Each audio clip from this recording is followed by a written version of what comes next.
Olá, professora, professor que participa do programa Caminhos para a Cidadania da CCR. Eu sou Lauriane Costa, estou aqui com a Deiglis Amaro, que já se apresenta para vocês. Antes de começar a compartilhar a nossa apresentação de hoje, eu vou fazer a minha audiodescrição como um recurso de acessibilidade, para que esse vídeo esteja acessível para mais pessoas que participam desse programa com vocês. Então, eu sou a Lauriane, uma mulher cis, de pele branca, tenho cabelo castanho escuro, liso, mais ou menos na altura do ombro, olhos também castanho escuros, uso um óculos de grau com armação dourada e transparente, visto uma blusa preta com decote vazado e por cima dela um chale nos tons em cinza, branco e preto. Aparece a lateral do apoio cervical da minha cadeira de rodas, que tem o forro preto. Atrás de mim, uma parede branca, com uma prateleira com livros e uma folhagem verde. Minimamente descrita, essa sou eu. Nós estamos aqui para dialogar com vocês sobre uma temática bastante atual, que é Escola para a Diversidade, de frente com os estudantes com deficiência. E deve ter dado para perceber na minha audiodescrição e também quem está me vendo que eu sou uma mulher com deficiência. Então, eu chego a essa temática inicialmente não interessada em estudar sobre educação especial na perspectiva da educação inclusiva, mas desde a realização do meu mestrado, eu não tinha mais como não estudar sobre a temática e não me dispor a trabalhar com formação de professores e professoras, porque a demanda ia aparecendo e ficando cada vez mais presente para mim. Então, assim, desde o mestrado, eu assumo a deficiência como objeto de pesquisa, de estudo e de intervenção, e isso continua agora no doutorado em educação na USP. Mas daqui a pouco a gente pode continuar trocando mais dessas informações e experiências. Agora eu passo, então, para a Deiglis se apresentar para vocês. Bom, olá, professores e professoras do programa Caminhos para a Cidadania. É um prazer estar aqui com vocês e na companhia da Lauri, companheira de estudo, luta por uma educação melhor para todos, para cada um, pelos direitos das pessoas com deficiência. Eu sou a Deiglis Amaro, sou uma mulher de pele branca, uma mulher cis, tenho um cabelo crespo, dourado, castanho claro para alguns. Estou usando um rabo de cavalo, uma blusa cavada, branca com listinhas azul, só dá para ver uma partezinha pequena. Atrás de mim tem uma cadeira que eu uso de trabalho e atrás uma estante cheia de livros e uma impressora. Estou usando um brinco, uma pedrinha vermelha, um batom em tons avermelhado e estou muito feliz aqui de estar para essa conversa. Eu chego aqui a partir da minha trajetória profissional de estudo, pesquisa, na área da educação inclusiva, a partir da minha relação há muito tempo já com essa temática, e gosto de dizer e considero isso muito importante, da relação direta também com pessoas com deficiência. A minha primeira formação é como terapeuta ocupacional, então eu cheguei na educação como terapeuta ocupacional e acompanhando diretamente pessoas com algum tipo de deficiência, o que me fez estar dentro da educação e ter interesse cada vez mais de garantir uma educação de qualidade para essas pessoas e para todo mundo. Eu fui fazer pedagogia, fiz mestrado na área da psicologia escolar e de desenvolvimento humano, doutorado na área da educação, estudando para podermos, afirmar e reafirmar, não só a partir dos direitos legais constituídos, o direito à educação da pessoa com deficiência no sistema inclusivo de educação, mas a partir de todos os princípios de como a gente se desenvolve e aprende como ser humano, como sociedade, estando e convivendo com a diversidade. E a gente escolheu, Lauri, trazer o nosso tema aqui para essa conversa, Escola para a Diversidade, de frente com os estudantes com deficiência. Aqui a gente está trazendo escola para a diversidade, porque a gente entende que uma escola boa é uma escola para todo mundo, e isso então não se restringe às pessoas com deficiência. Mas hoje a gente vai focar em alguns aspectos mais específicos das pessoas com deficiência, né? Então, por isso, de frente com os estudantes com deficiência. Então, nesse momento, a gente está compartilhando a nossa apresentação com vocês. Nesse primeiro slide, a gente tem um fundo azul com letras em branco. Na parte de cima, a gente tem a logo do Instituto CCR, que é uma logo num formato arredondado, com duas letras que parecem um S, um ao lado do outro, formando um leve círculo. E a gente tem, então, o título, Escola para a Diversidade, de frente com os estudantes com deficiência, os nossos nomes e os nossos e-mails. Então, o e-mail da Deise Amaro é dgamaro@gmail.com e o meu e-mail, laureanelimacosta@gmail.com. E na parte de baixo do slide, a gente tem a logo do programa Caminhos para a Cidadania, que é um livro aberto com páginas coloridas, cada página de uma cor. E, novamente, a logo da CCR. Aproveitando para agradecer a CCR pela oportunidade desse programa que nós consideramos que tem contribuído já para a melhoria da educação brasileira por meio do processo de formação contínua de professores, professoras, e a gente traz aqui nosso roteiro para essa conversa de hoje. Esse é um roteiro que vai guiar um pouquinho do que a gente vai conversar. Inicialmente, a gente vai trazendo diversidade na escola de frente com ela. Seguiremos pensando diversidade dos sujeitos, estudantes, de frente com eles. Passaremos a questionar estudantes com deficiência, quem são eles? Continuaremos pensando estudantes com deficiência, seus modos de estar, aprender e transformar a escola. E vamos finalizar pensando a escola para a diversidade, trazendo os conceitos de interdependência, corresponsabilidade e multimeios para nos alimentar e fortalecer nessa caminhada. Isso mesmo. Então, para a gente começar essa conversa, né, pensando diversidade na escola, de frente com ela, importa a gente resgatar que se hoje a gente precisa falar de diversidade na escola, ou de uma escola para todos e todas e todes, é porque a história da escola não foi de legitimar a presença de todas as pessoas no interior da escola. Durante muito tempo, o processo de escolarização formal, né, então, de apropriação do conhecimento que a humanidade foi acumulando ao longo dos anos, não era entendido como um direito de todas as pessoas, mas de um privilégio de poucas pessoas, né? Sobretudo aquelas pessoas que tinham privilégio financeiro para poder pagar por uma educação, né? Melhor, pagar pela escolarização. Então, a conquista, né, da abertura da escola para todas as pessoas, e sobretudo, né, uma escola que seja pública, gratuita, laica e de qualidade, é uma conquista recente na nossa história. Então, se é uma conquista recente na nossa história, é natural que, em muitos momentos, a gente não se sinta suficientemente preparada para estar na escola com todas aquelas pessoas que nos ajudam a construir a escola, todas aquelas pessoas que compõem a escola, né?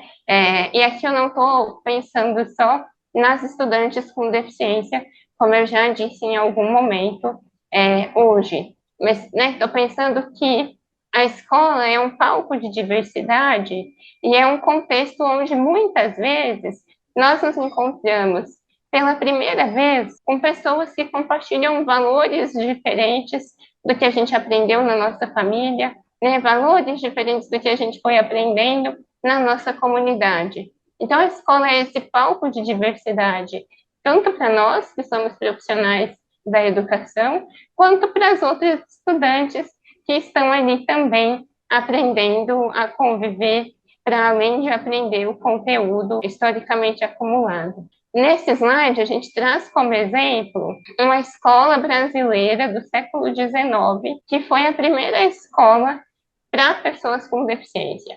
Nesse momento, lá no século XIX, a gente ainda construía escolas exclusivas para pessoas com deficiência. Então, aqui a gente tem o primeiro imperial de instituto para os meninos cegos. E, de fato, era para os meninos cegos. Essa escola demorou a se abrir para as meninas cegas ou com deficiência visual também. Então, aqui a gente tem a imagem de um preto e branco, de um prédio, antigo, com muitas janelas e portas embaixo, com algumas árvores na frente desse prédio. Importa a gente pensar que esse Instituto Imperial para os meninos cegos só foi construído porque havia uma relação mais próxima ali do Dom Pedro II com um médico da família imperial que tinha uma filha cega.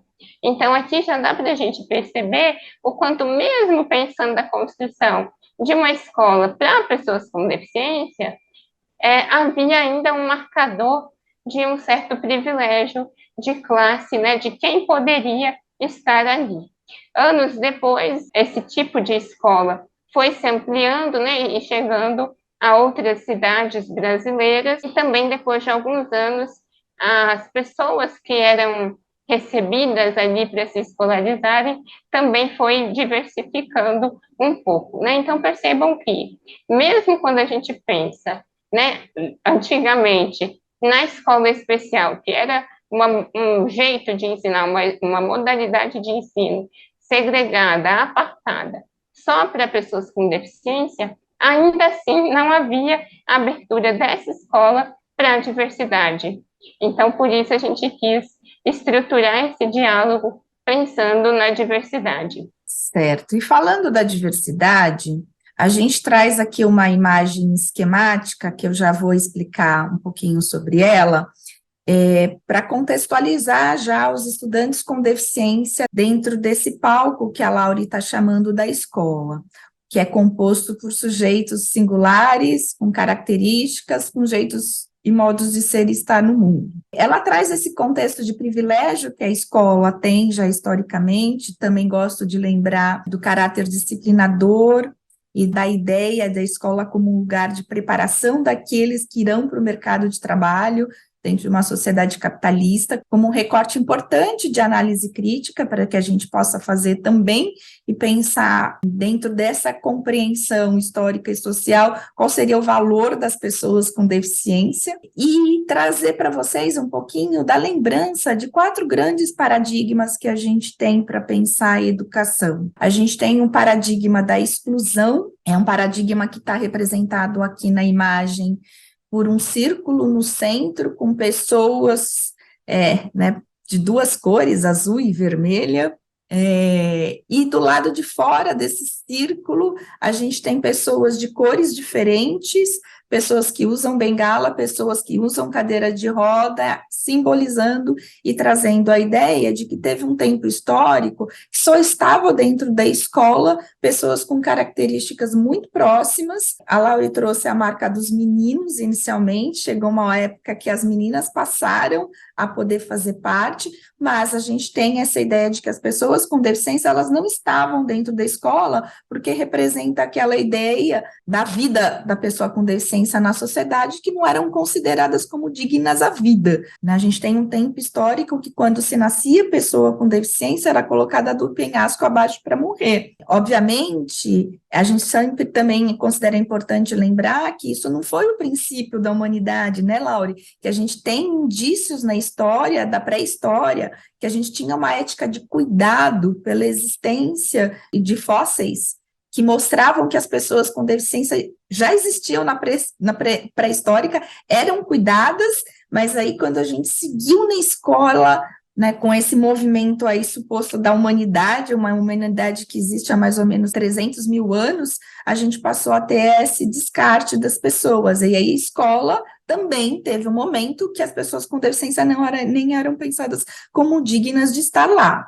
A gente passou por um outro momento da segregação, e vou falar de momentos aqui, mas não como momentos lineares, né, Laura? Isso é muito importante, porque a gente vê que esses paradigmas, eles perpetuam, só estou falando numa linha histórica, para poder marcar as conquistas históricas que foram acontecendo ao longo da nossa história.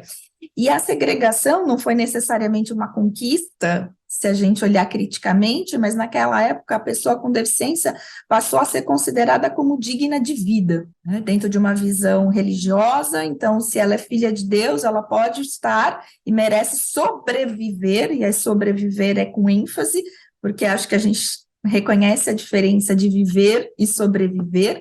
Viver traz vida com dignidade, ou deveria trazer, e sobreviver é só estar no mundo. E aqui a gente tem, né, esse marco das instituições totais destinadas exclusivamente àquelas pessoas que tinham características diferentes. A gente vê na imagem esquemática aquele mesmo círculo, com o mesmo conjunto de pessoas, homens de azul, mulheres de vermelho, e do lado dele um círculo menor, com um homem azul, com outro, né, um tom mais azul escuro, uma pessoa laranja de bengala, outra pessoa verde na sua cadeira de rodas. Então, a escola reproduz esse momento histórico. A Laure contou do Instituto Benjamin Constant, lá é um exemplo de uma instituição criada para poder educar exclusivamente pessoas com deficiência. A gente segue aí um pouquinho no movimento de conquista histórica dos direitos, e passamos aí para ver uma outra imagem esquemática, que é chamada de integração, e dentro dessa imagem a gente tem dentro de um círculo aquele mesmo conjunto de pessoas, homens azuis, mulheres de vermelho, e dentro desse círculo a gente tem uma imagem esquemática também de uma pessoa verde em cadeira de roda, uma laranja de bengala, uma vermelha de azul claro, uma outra pessoa de azul escuro. Então, a imagem representa assim, olha, então agora vocês podem fazer parte desse lugar maior chamado sociedade, desse lugar chamado escola, mas desde que ainda num espaço especial e reservado para vocês. As classes especiais nascem dentro dessa consigna de estar mais próximo do ambiente considerado normal, dentro dos padrões da sociedade, mas desde que lá na sua salinha. Normalmente, essas salinhas são no fundo da escola, num lugar, né, o mais afastado já possível, também retratando esse movimento de como é que a gente vê o lugar histórico de direitos das pessoas com deficiência. E a gente tem aí uma outra imagem esquemática, que corresponde ao paradigma da inclusão, que aí nós temos um círculo, e dentro desse círculo a gente tem homens de azul, mulheres de vermelho, mas temos mulheres de azul, homens de vermelho, a gente tem pessoa em cadeira de roda, né, na cor verde, pessoa de bengala na cor laranja, e assim, né, explicitando para nós a diversidade de sujeitos que compõem a vida concreta da humanidade e da escola. Certo, Laure? Isso mesmo, Davis. E aí importa a gente, né, sinalizar aqui que inclusão e, por consequência, educação inclusiva não é sinônimo de educação de pessoas com deficiência, mas é sinônimo de educação para todas as pessoas, né? Todas aquelas, como eu disse antes, que não dispunham de um privilégio inicial determinado pelo nascimento de poder se escolarizar formalmente, né? Então, a educação inclusiva diz respeito a todas que historicamente ficaram de fora da escola, né? As meninas e mulheres que também não estavam na escola desde o surgimento da escola, as pessoas negras e indígenas que também não estavam desde o princípio dentro da escola, e as pessoas com deficiência, que foi o grupo, na nossa leitura, para o qual a escola mais demorou a abrir as suas portas e então permitir entrar, né? Permitir entrar tanto para se apropriar do que estava disponível na escola, quanto para transformar essa escola.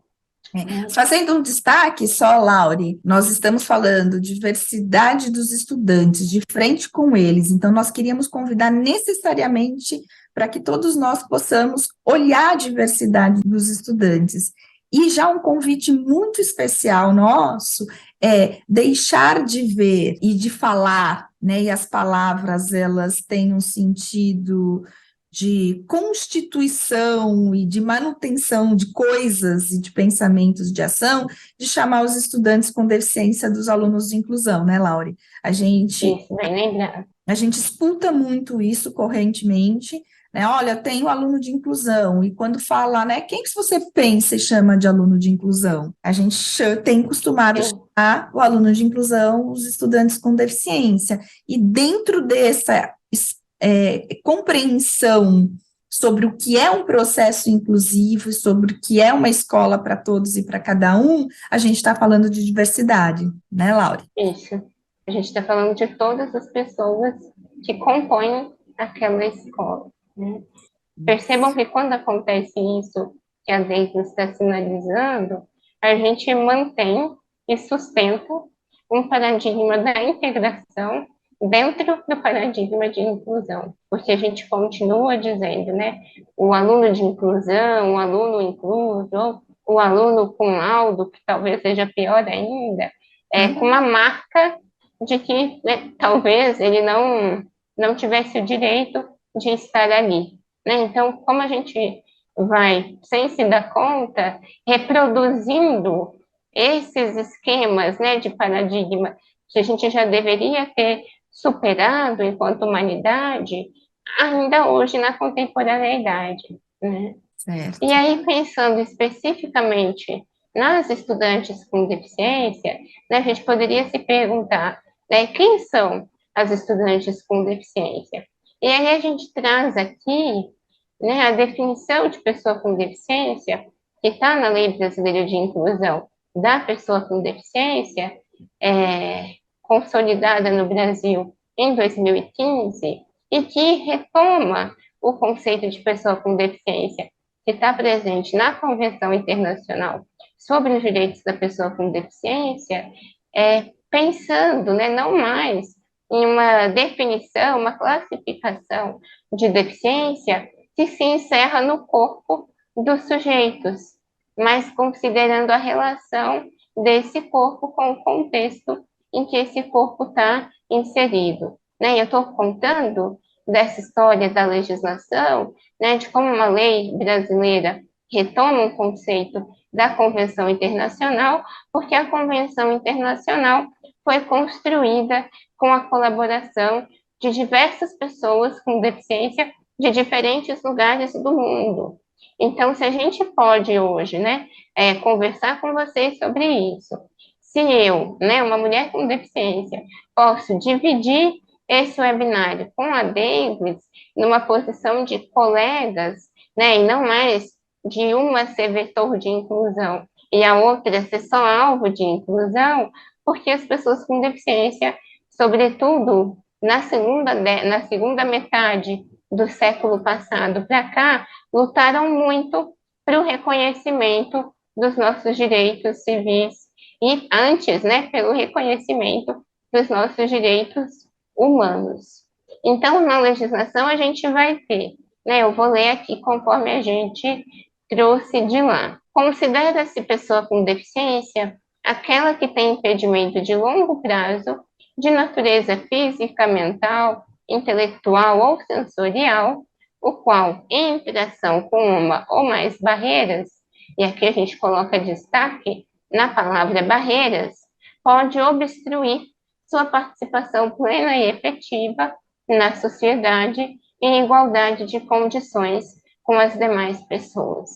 Né? Então, percebam que aqui parece ter uma divisão em duas partes desse conceito de pessoa com deficiência.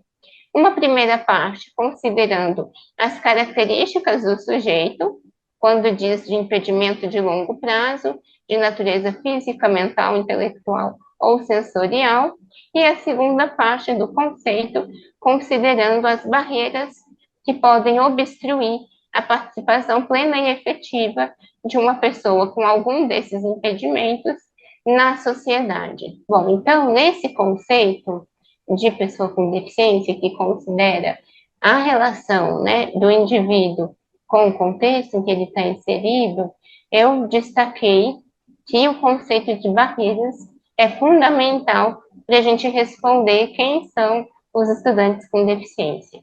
E, né, na mesma lei brasileira de inclusão, a gente tem a definição de barreiras como qualquer entrave, obstáculo, atitude ou comportamento que limite ou impeça a participação social da pessoa.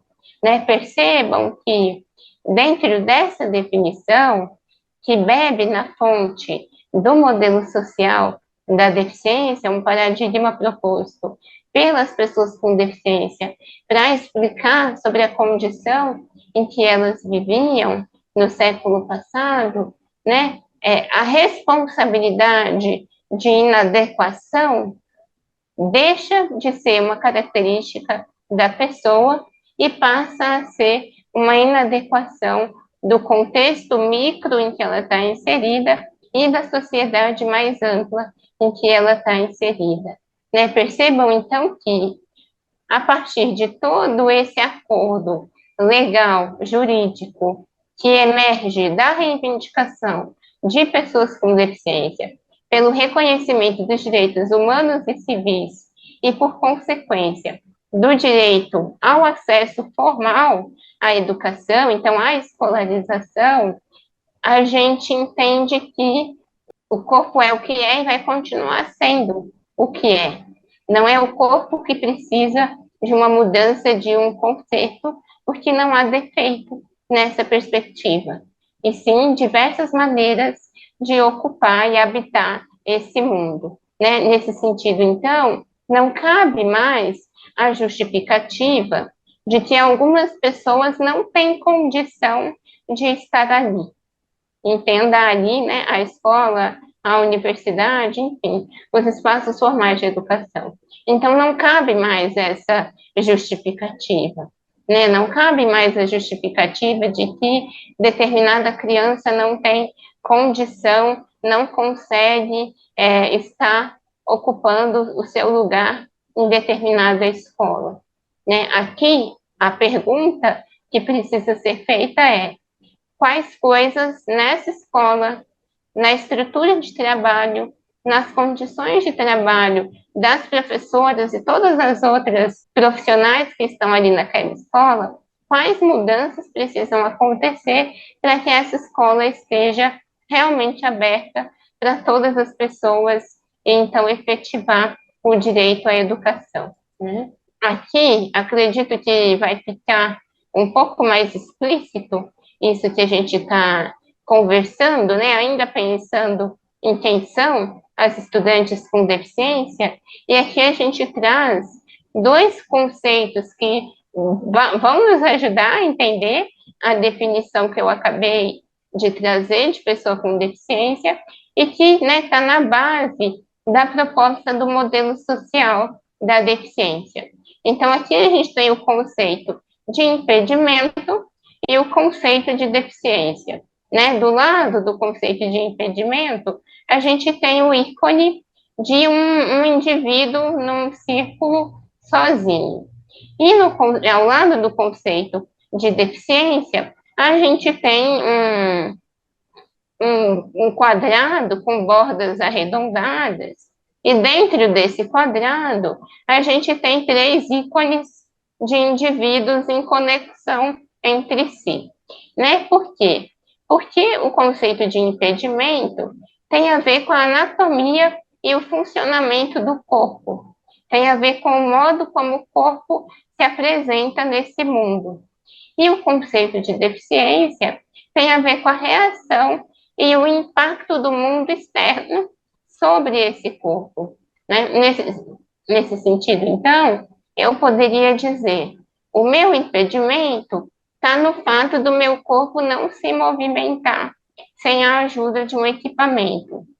A minha deficiência está no fato de que vários espaços continuam sendo construídos sem a observação devida aos critérios de acessibilidade, né? Então, sem rampa, sem elevador, enfim, né? Uma pessoa que não se comunica oralmente poderia dizer: o meu impedimento está no fato de não falar oralmente.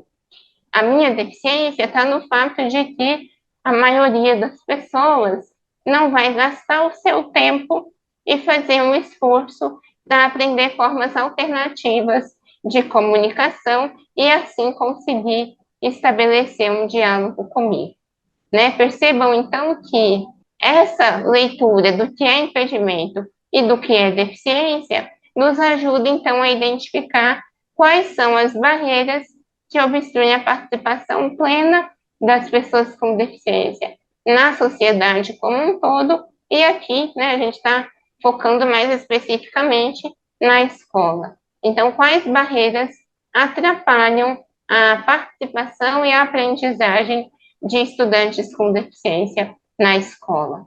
Essa é a pergunta que a gente precisa se concentrar. Certo. Acho que a gente vai explorar um pouquinho mais essa ideia de remoção de barreiras quando a gente vai se dedicar agora a pensar esse tema, né?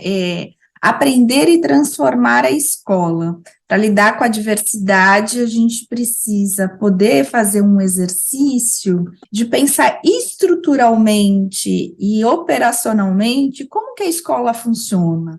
E aqui nós trazemos duas imagens. Ao lado esquerdo, a gente traz uma imagem daquilo que corresponde ao que muitos de nós reconheceremos como uma sala de aula, onde a gente tem uma imagem em branco e preto.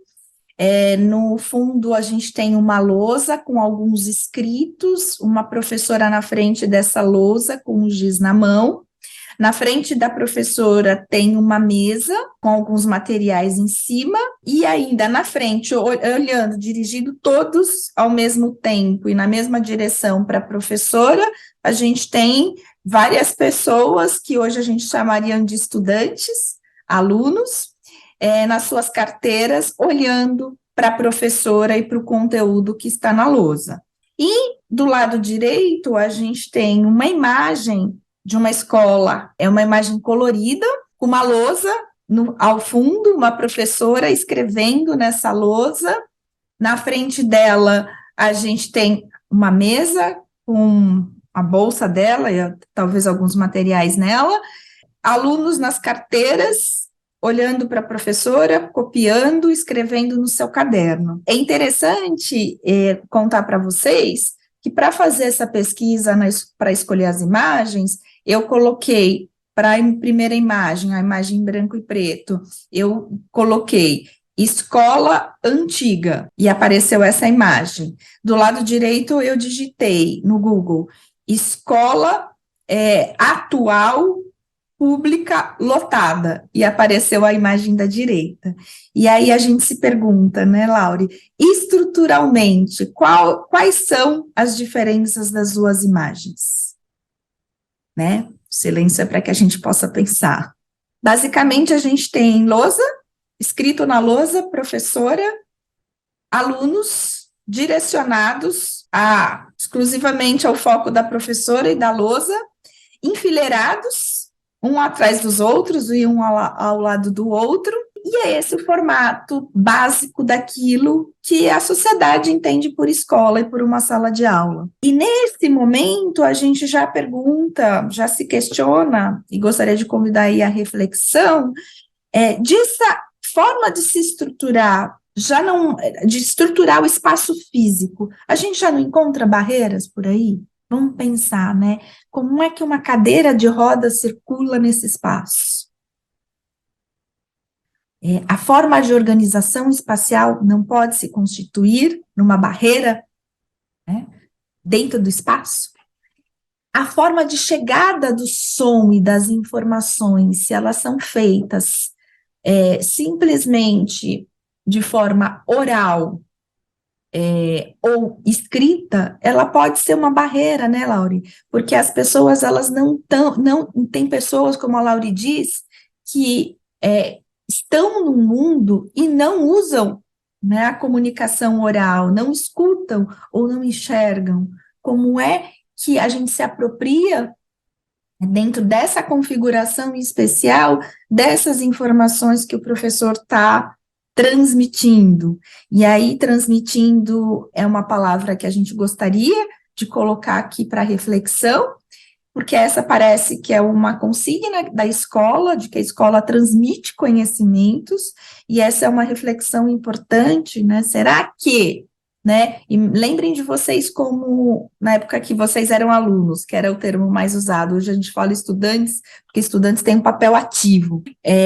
Quando a gente era aluno, será que ao estar nessa sala e ouvir o que a professora estava falando, chegava até nós as mesmas coisas? A gente se apropriava desse conhecimento socioculturalmente construído da mesma maneira, né? Se depois a professora está falando, ela pergunta para a gente o que a gente entendeu, sempre tinham pessoas que tinham entendido alguma coisa próximo do que a professora tinha falado, e outras que tinham entendido coisas diferentes, e outras que não tinham entendido, né? Então, a forma de a gente compreender o que está no mundo é diferente.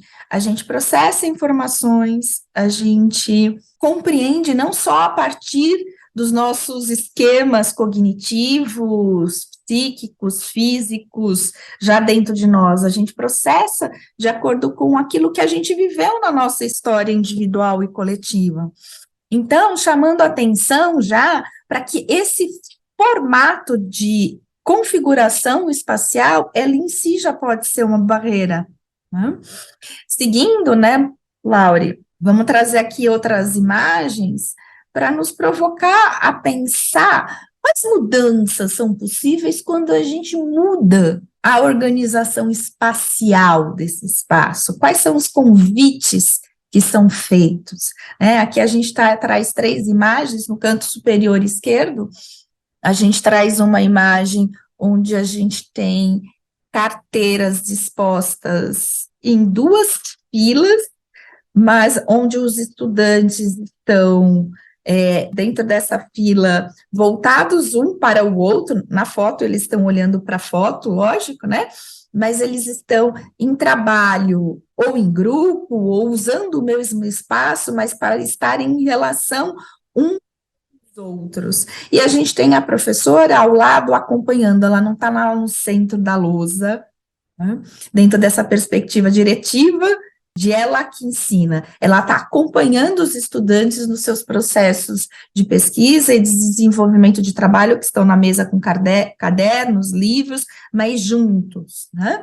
Numa imagem, provavelmente a faixa etária desses estudantes deve, né, difícil da faixa etária, né, mas devem ser adolescentes aí nos seus 12, 13, 14 anos.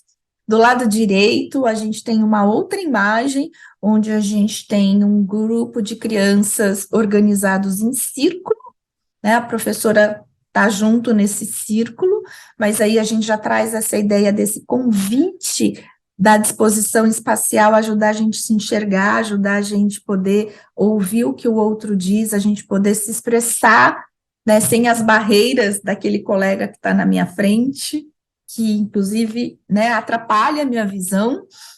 Na educação infantil, a faixa etária dessas crianças provavelmente são crianças de 4 ou 5 anos, e na educação infantil, só lembrando lá, trazendo da BNCC, a gente tem os direitos de aprendizagem essenciais, que são de conviver. Olha só, Laure, direito tão precioso para a conquista das mudanças que a gente precisa dentro da escola. Conviver uns com os outros é direito e oferece a possibilidade de a gente aprender, expressar, participar, explorar, brincar, enfim. Eu só estou trazendo aí essa lembrança para marcar o quanto que conviver, expressar e participar é fundamental e super combina com a nossa luta, né, dentro dos direitos de uma escola para a diversidade. Na imagem inferior, a gente tem uma outra configuração espacial de uma sala, e que talvez valha a pena a gente já trazendo essa ideia de sala de referência e não necessariamente sala de aula, que é uma sala referência, aquela que é uma referência para os estudantes poder desenvolver atividades dirigidas de estudo, de pesquisa, e aqui a gente tem 3 mesas redondas, né? O formato da mesa já é uma coisa bacana, né? Que convida para todos estarem juntos dentro das suas pesquisas. E a gente tem dentro do espaço, né, materiais na parede expostos, outros que provavelmente estão à disposição para serem explorados.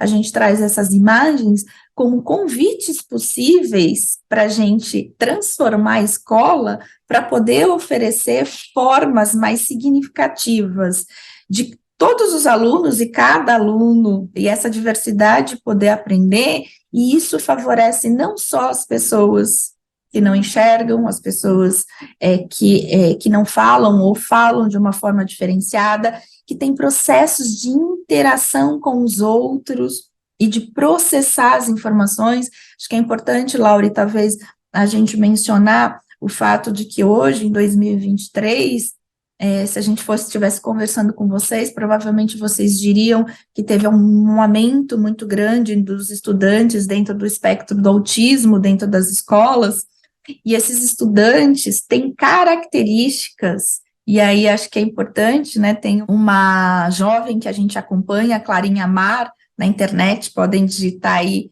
né, o Insta dela, @Clarinha Mar, e ela fala, né, é pessoa com deficiência, porque a pessoa vem antes da sua deficiência, e ela fala disso, de a gente observar as características dos modos de, né, dessa pessoa estar, se movimentar, e, enfim, em agir no mundo.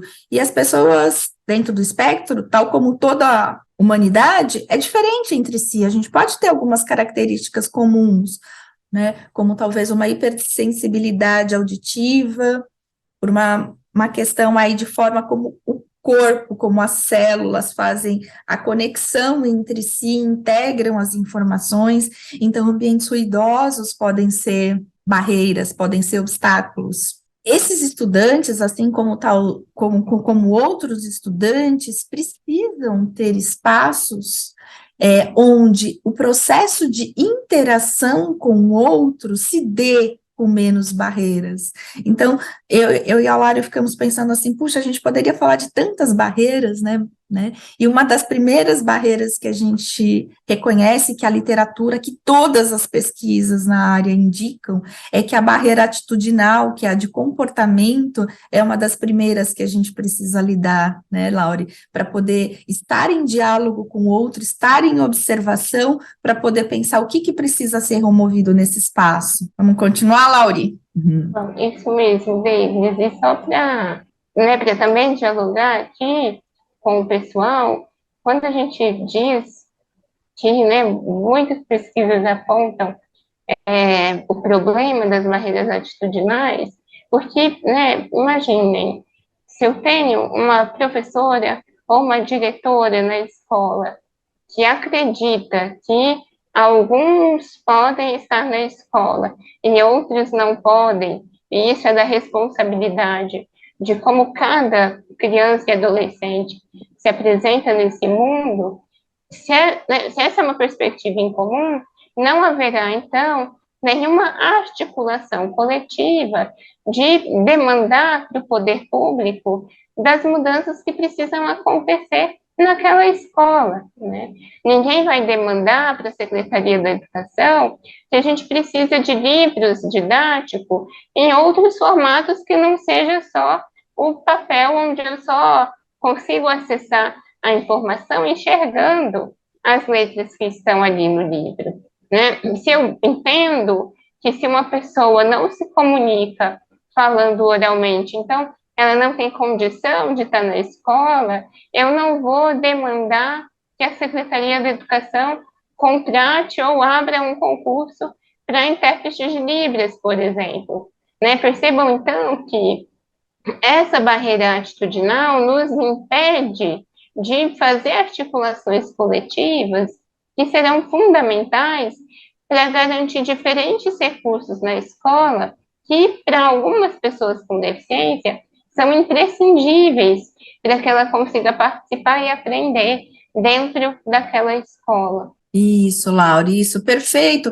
E também pensar mobiliários e materiais diferentes, né? A Laura falou dos livros, e aqui nessa tela a gente tem 3 imagens, aqui está no centro de uma sala de aula, mais ou menos ainda dentro desse formato tradicional que a gente conhece, de uma lousa, professoras, carteiras, mas a gente já tem uma tentativa de alguma mudança aqui, que a gente tem um estudante com deficiência na sua cadeira de roda, que é uma cadeira que tem apoios necessários para ele estar bem acomodado fisicamente, e nos pés dele a gente tem um suporte onde ele pode, pelo movimento do pé, porque é no pé que ele tem função de poder, né, fazer as movimentações necessárias para mostrar, e aí foi ofertado letras móveis, provavelmente imantadas,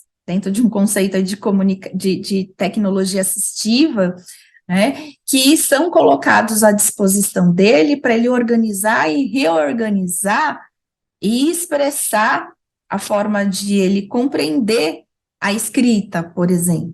Então, aqui a gente já vê um exemplo bem interessante de como também a gente tem que se ater para o mobiliário, para os materiais e para as formas. Nessa mesma tela, a gente tem no canto superior esquerdo, né, agora com um público provavelmente de universidade, grandes mesas, a gente também tem, se não me engano, 3 ou 4 mesas aqui, mas com muitos estudantes em torno dessa mesa, cada um com o seu equipamento, né, com o seu computador, enfim. Aqui a gente não está defendendo que todos têm que ter um computador só para si, mas mostrando também que a tecnologia faz parte de um recurso dentro das escolas e pode trazer, de alguma medida, acessibilidade, mas eles estão junto convivendo, conversando, talvez, provavelmente, falando do que eles estão conhecendo, descobrindo nas suas pesquisas, tirando as suas dúvidas, e assim como na imagem à direita, no canto superior direito, a gente tem 3 grupinhos também, aí nessas carteiras com os apoios aqui laterais, e estudantes também trabalhando coletivamente. No fundo da parede a gente tem várias atividades expostas, enfim, a gente insiste em trazer e descrever essas imagens para nos convidar para a transformação da escola, considerando os diferentes modos de aprender. Essa é uma provocação. Eu pergunto para vocês, como é que vocês aprenderam sobre as regiões do Brasil? Quem de vocês aqui aprendeu com a seguinte proposta, né? Encontrar um mapa, né, no caderno, no livro, contornar o mapa e aí escrever quais são as suas regiões, né, na folha de seda, enfim, nesse mecanismo, né, do decalque e impressão, né, que se eu tivesse aí pessoalmente falar assim, levanta a mão quem aprendeu dessa maneira, ou dá uma piscada, né, Laure, olha só, assim, às vezes as pessoas, né, não têm né, o meu pedido tem que ser já diferente, né, mostre para mim como que vocês podem, da forma que o corpo de vocês podem me comunicar, às vezes com piscar, às vezes com franzir dos olhos, com uma careta, às vezes com olhar de canto de olho, enfim, né? Algum de vocês já teve esse tipo de mapa? Né? Normalmente, quando a gente faz essa pergunta, a gente percebe que esse modo foi o principal das pessoas aprenderem sobre as regiões do Brasil. Então, aqui na nossa tela, ao lado esquerdo, a gente tem uma imagem de um mapa, né, que ele é contornado em preto, os nomes, né, da região norte, nordeste, centro-oeste, sudeste e sul também de preto, e em cima a gente está escrito Brasil igual regiões. E do lado direito, a gente tem uma imagem onde a gente tem, né, uma placa de isopor, e sobre essa placa de isopor, a gente tem na parte superior Brasil político, na parte, né, abaixo do Brasil político, a gente tem um mapa contornado por um barbante, que o contorno é feito com barbante grosso, e as regiões norte, nordeste, centro-oeste, sudeste e sul são representadas por materiais diferentes, algodão, ervilha, feijão, e eu não consigo aqui precisar quais são os dois materiais nesse momento, mas são materiais em relevos, e abaixo a gente tem uma legenda, também contornada, e na legenda os materiais que foram utilizados para identificar constam nesse quadradinho aí, e ao lado, né, também em relevo, os nomes Norte, Nordeste, Centro-Oeste, Sudeste e Sul. Esse mapa aqui foi de uma sala, foi de um trabalho realizado com um grupo de estudantes real, né, dentro, né, de um estudo aí sobre as regiões, sobre o Brasil político e etc. Na turma tinha um estudante, tinha uma estudante, era uma mulher, né, uma jovem, com deficiência, que não enxergava, e, na verdade, ela não enxergava. Participar dessa proposta no mapa desse jeito foi algo que removeu as barreiras. Então, a deficiência aí não aparece, né, Laura?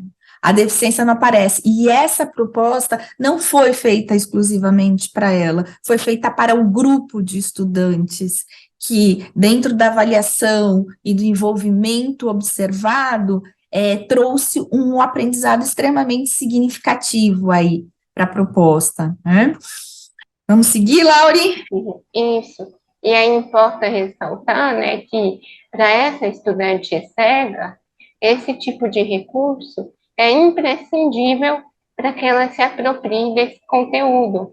Mas para as outras crianças e adolescentes que compõem aquela classe junto com ela, essa ferramenta também é benéfica para a aprendizagem das demais pessoas, né? Quem sabe uma estudante que enxerga, mas que não participava muito das aulas no formato de um recurso tradicional, se engajou melhor nesse conteúdo a partir dessa possibilidade de explorar o conteúdo dessa maneira, né?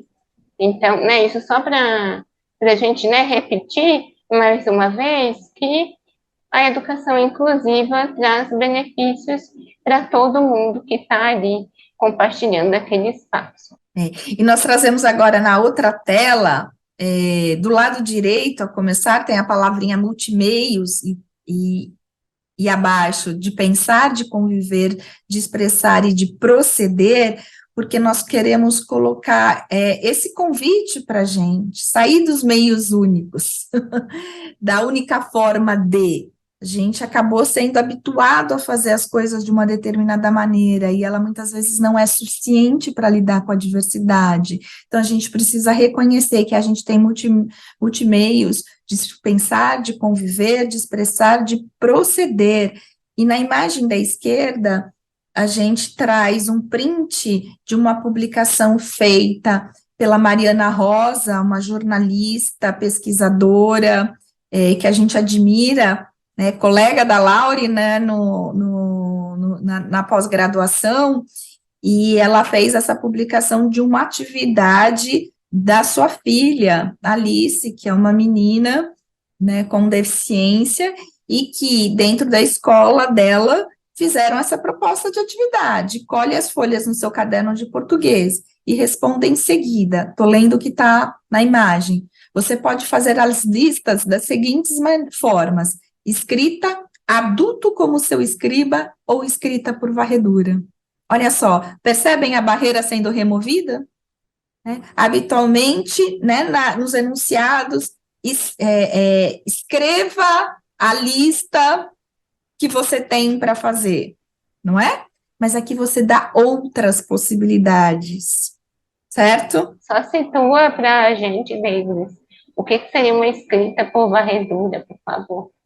Escrita por varredura, né? Dentro da tecnologia assistiva, que oferta para a gente a possibilidades, meios de expressar de diferentes maneiras, a gente pode ter, por exemplo, letras móveis, ou figuras onde a gente, né, vai por varredura apontando uma por uma qual que é a lista ou a relação ou a sequência de letras e de palavras.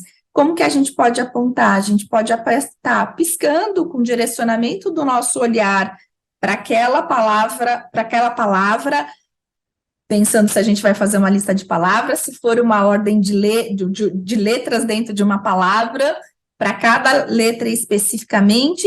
Então, a gente aponta e vai varrendo, né? Vai de um por um apontando aquilo que é necessário para compor a palavra, a frase, a lista, né? Isso pode ser feito por apontadores, às vezes a gente pode colocar algo na cabeça, que pode ter uma ponteira e ajudar isso. Às vezes, uma pessoa pode apontar com o dedo né, nas letras, e a gente vai sentindo só pelo levantar dos olhos que está indicando que aquilo é o que é necessário, certo, Laura? Ficou claro? Isso, Deise, obrigada. Imagina. Queria convidar vocês, né, a desenhar uma casa aí onde vocês estiverem. A primeira que vier na mente de vocês, né, uma casa. Desenhe uma casinha. Pega uma folhinha de papel aí rapidinho e desenhe essa casa.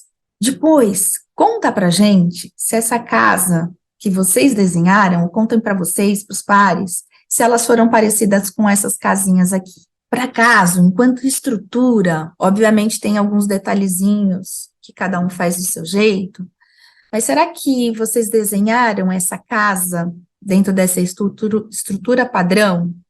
Um triângulo na parte de cima. Ah, deixa eu descrever aqui. Aqui nessa imagem está sendo projetada 4 figuras com casas no centro. Em todas as 4 figuras, a gente tem uma estrutura de casa que é composta por um triângulo na parte superior esquerda, um retângulo na continuidade, na horizontalidade desse triângulo, na parte de baixo do triângulo, um retângulo na vertical, com os traçados chamando para ser uma porta.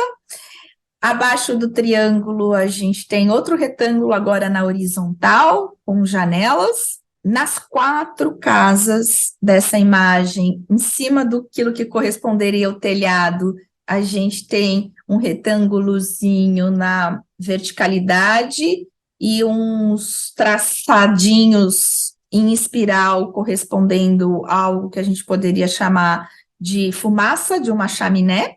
E em 3 dessas casinhas, a gente tem, saindo da porta, uma escadinha, um caminhozinho. Em 2 delas, a gente tem ao lado dela uma vegetação, uma é uma flor, outra é uma árvore, na outra é um cercado, na outra a gente só tem a casa, né? E aí, o que chama a atenção de vocês nessas imagens, né? Nessa descrição de imagens? Vocês perceberam que eu consegui descrever de uma vez só a estrutura principal da casa? Todas elas têm uma estrutura comum. O que me chama a atenção, que né, eu trago aí, né, eu e a Lário para a gente conversa, em todas essas 4 casas tem chaminés. Essas 4 pessoas que desenharam de faixas etárias diferentes, elas são brasileiras, elas são de São Paulo. E aqui em São Paulo, por exemplo, a gente não tem casas com chaminé.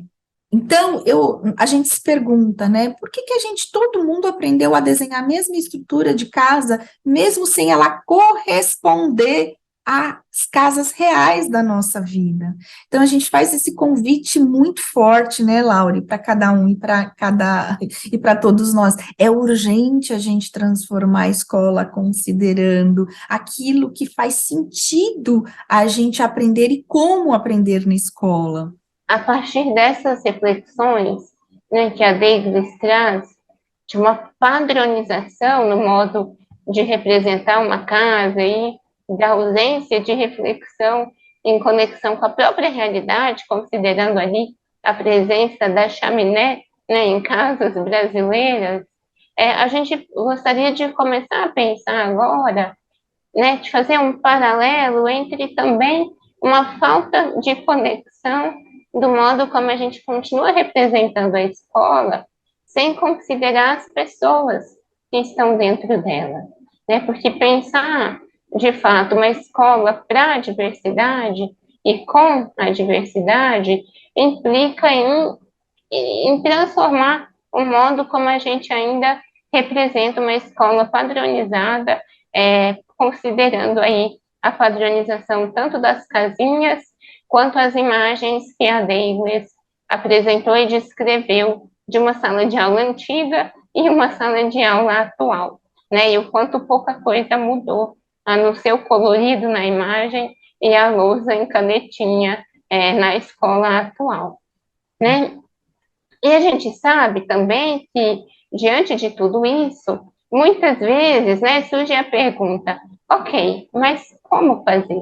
E aí, longe da gente apresentar uma receita que também é padrão e cabe em qualquer lugar, a gente tem algumas dicas de quais elementos a gente precisa prestar atenção para começar a construir uma escola que de fato seja para a diversidade, construída com a diversidade, né? Então, pensando especificamente nas estudantes com deficiência, a gente precisa, né, num primeiro momento, identificar quais são os impedimentos individuais.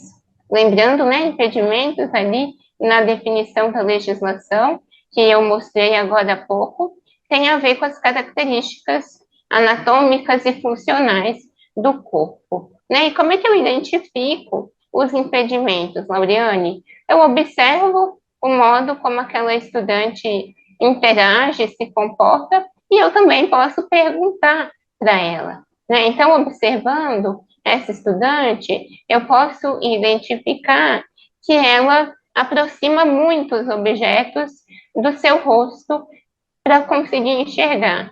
Então, isso, né, me indica que talvez eu esteja diante de uma estudante com baixa visão. Talvez, observando essa outra estudante, eu identifico que ela sempre se volta de um lado quando alguém está falando com ela.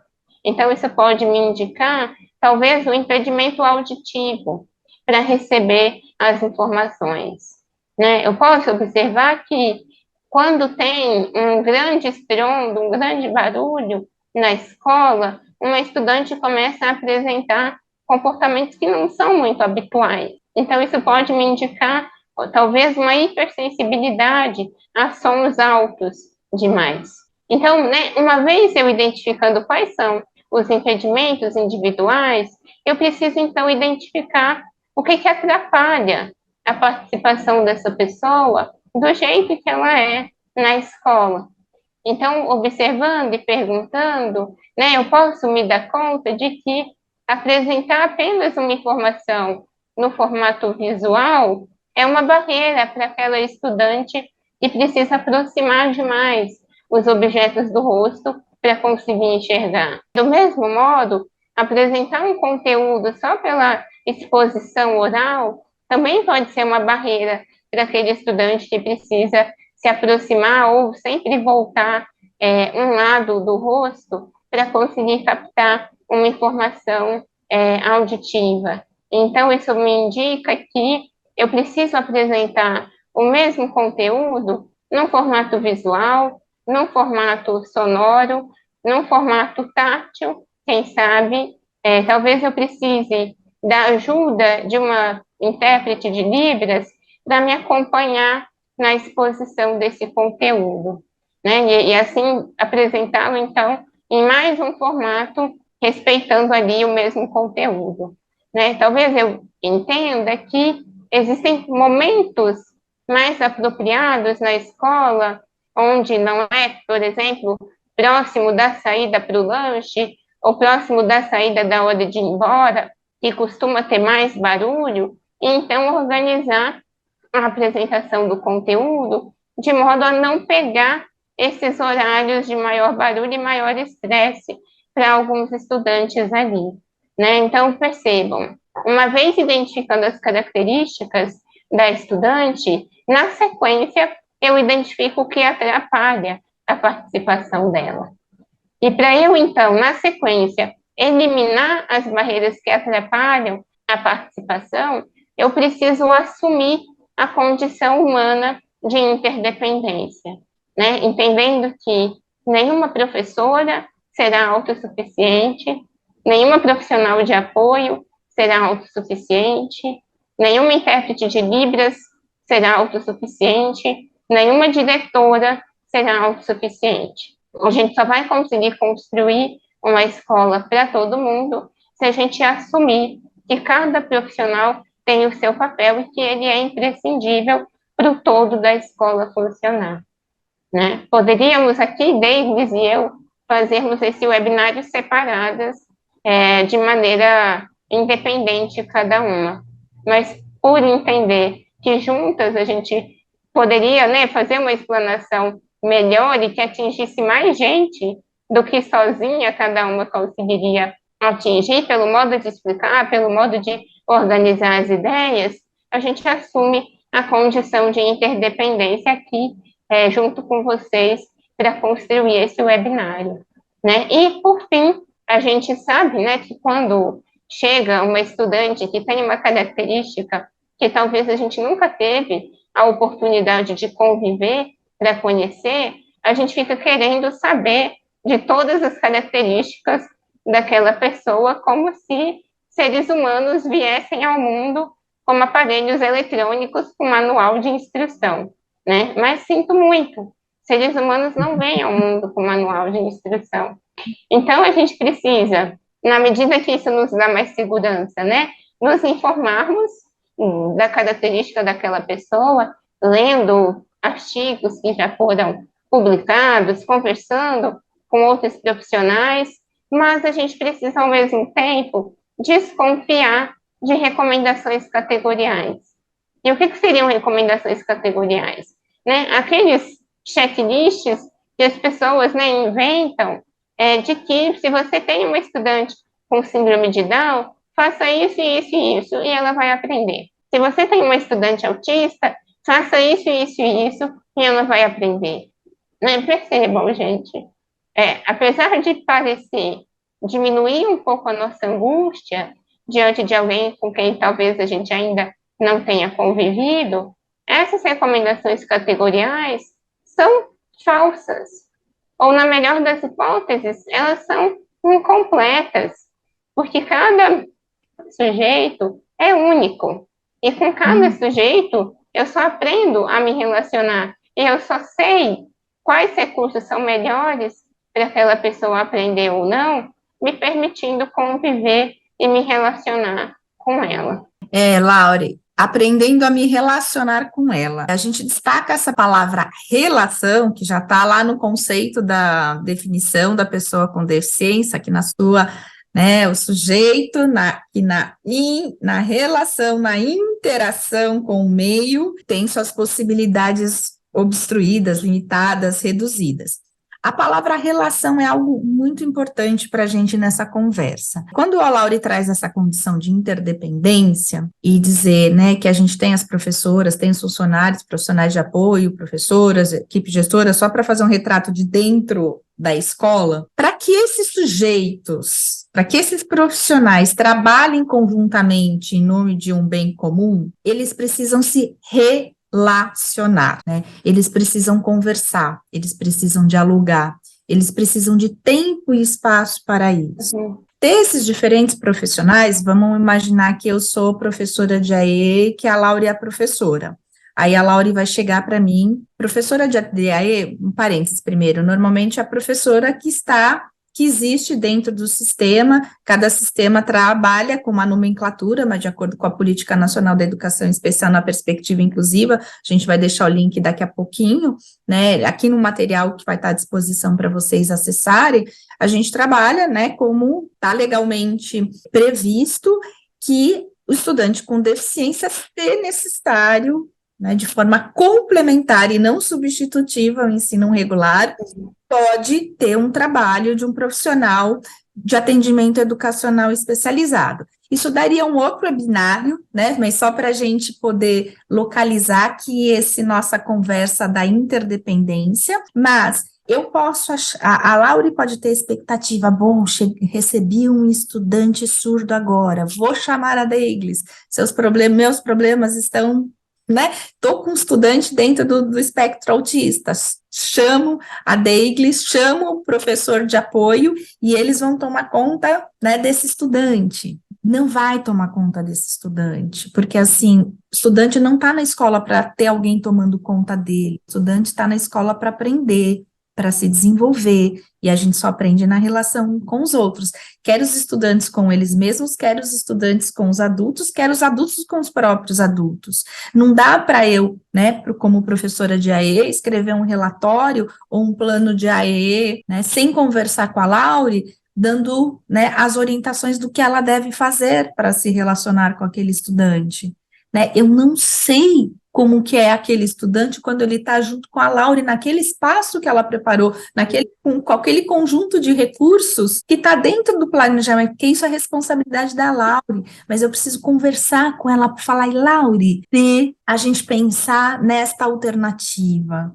né? E se a gente percebeu, né? Gosto muito essa, né, como dica. Preste atenção no sujeito, a Laure falou, né? Se identifique, mas o sujeito nos dá tantas pistas do que ele gosta, do que ele já sabe do mundo, do que ele está entendendo pelo olhar, pela expressão.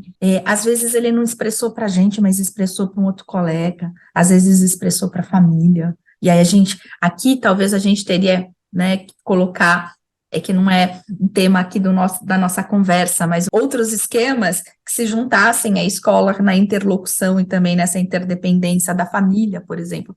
Família pode complementar e não substituir o nosso olhar, a nossa escuta, a nossa observação, para ir sabendo coisas desse sujeito e a participação dele mesmo, né? Então, nós somos seres interdependentes. A função de cada um não tem hierarquia, não tem valor hierárquico. Todos estão lá a favor de poder trabalhar a favor do objetivo comum, que é a aprendizagem do estudante. Gosto de lembrar, né, que a gente pode pensar o conceito de independência lá, pensando os estudos de Piaget, Rolando Garcia, que estuda sistema complexo, que eu gosto muito, de pensar 3 propriedades, né, dentro da interdependência: irredutibilidade, indissociabilidade e complementariedade. A professora não é a diretora, não é a professora de AE, não é o professor de apoio. Então, eles são irredutíveis. As suas funções têm uma especificidade, mas elas são complementares. O objetivo maior não se dá se essas ações específicas não se relacionarem e se complementarem, por isso elas são indissociáveis. Então, a gente tem irredutibilidade, indissociabilidade e complementariedade dentro desse sistema educacional, aqui olhando especificamente para dentro da escola, certo? Então, nosso convite, acho que caminhando para finalizar mesmo, né, Laure?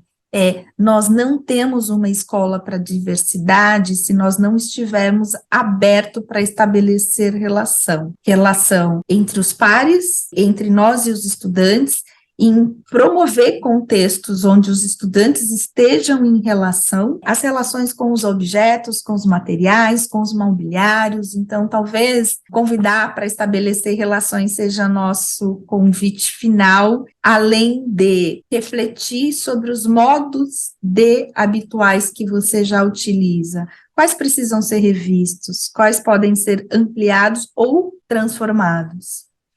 Certo? Eu acho que eu já vou fazer meus agradecimentos, aí a Laura finaliza e já encerramos nossa conversa de hoje. Queria agradecer bastante a oportunidade de estar aqui. Falar sobre a Escola para a Diversidade é um compromisso, desde que eu me entendo como profissional e cada vez mais no percurso da minha vida. O que a gente conversou aqui hoje vem de estudo teórico, vem de estudo de pesquisas, mas vem de uma vida profissional se dedicada a transformar e pensar de uma forma diferente e, consequentemente, agir. É um grande prazer que este programa continue alimentando aí os caminhos de vocês. Um grande abraço. Bom, só descrevendo aqui, né, o nosso esquema, a gente tem aqui um círculo num tom pastel em vermelho, grande, e sobre esse círculo, a gente tem um círculo central, no qual está escrito interdependência, e, né, dispostos ao redor desse círculo interdependência, a gente tem 5 círculos em diferentes tons de vermelho, e em cada um deles é escrita, né, uma representação de uma categoria profissional da escola. Então, a gente tem professoras, equipe gestora, professoras de AEE que é o atendimento educacional especializado, professores de apoio e demais funcionários dessa escola, né? Percebam, né, que a gente foi descrevendo as imagens ao longo da apresentação e a gente não é profissional de audiodescrição, mas a gente arrisca aí fazendo uma audiodescrição amadora de modo a acessibilizar esse webinário para mais pessoas, né? Para mais professoras e professores que participam do programa Caminhos para a Cidadania.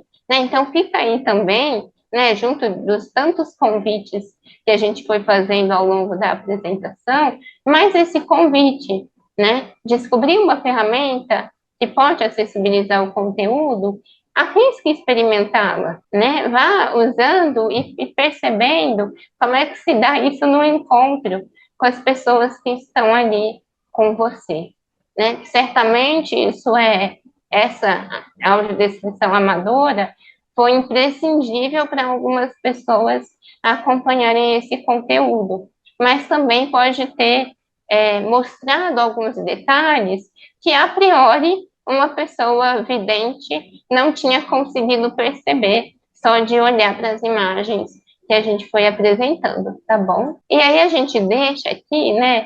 E a gente recomenda vivamente que vocês acessem a Política Nacional de Educação Especial na perspectiva da educação inclusiva, elaborada pelo Ministério da Educação ainda em 2008, e felizmente essa é a política vigente no nosso país, porque ela apresenta um panorama histórico de como a educação especial foi saindo de uma perspectiva segregada até chegar numa perspectiva da educação inclusiva. Nesse documento vocês também encontram mais informações sobre o atendimento educacional especializado e como que ele deve estar presente em cada escola desse país e não mais ser oferecido de modo segregado em uma escola específica só para pessoas com deficiência. E a gente também recomenda a leitura da nota técnica 04 de 2014, também do Ministério da Educação e da Secretaria da Educação para a Diversidade e Inclusão, aqui, né, de novo, de 2014, porque essa nota técnica nos mostra o poder que a escola tem e que a escola não precisa se curvar diante de um relatório de profissionais da saúde. Não significa que a gente está recusando parcerias entre a educação e a saúde, mas significa que a escola tem um locus específico de atuação, né? A relação pedagógica e os recursos que estão na escola que podem promover a aprendizagem são as professoras de AE, as outras profissionais da escola que sabem reconhecer e organizar esses recursos ali, pensando na relação pedagógica, né? Um profissional da saúde pode dar dicas e orientações sobre alguma condição, algum impedimento do sujeito, mas não pode desenhar como um plano de aula, por exemplo, deveria ser construído, né? Então, aqui nessa nota técnica, a gente tem a indicação do Ministério da Educação de que oferecer um recurso de acessibilidade para alguma estudante da escola não precisa da autorização de um diagnóstico ou de um laudo médico para que aquele recurso esteja disponível na escola.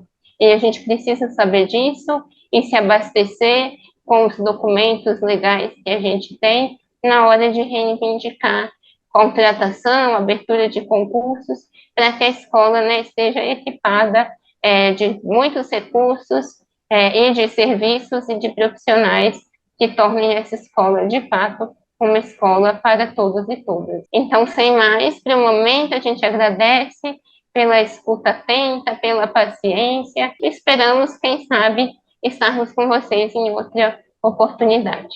Obrigada e até mais. Um grande abraço.